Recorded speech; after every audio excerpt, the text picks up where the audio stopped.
I briefly worked in explicit content and can't look at it anymore since I've experienced how it's made. For a brief period in my life I worked in explicit content as a bi-intimate male.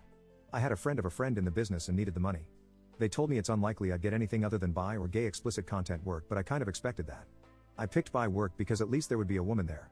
It seemed kinda cool and chill at first until I realized how much abuse is normalized and brushed off. First day there, I witnessed a young woman looking to be in near tears who just finished a scene.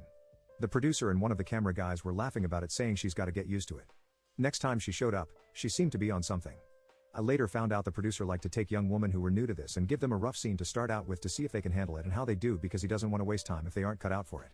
I typically worked as a bottom because I had a hard time performing on cue. I had a case where I was doing a threesome scene with a woman and another guy. The guy was railing me and they had to stop to fix a camera. He did not stop. I was like, hey, what are you doing?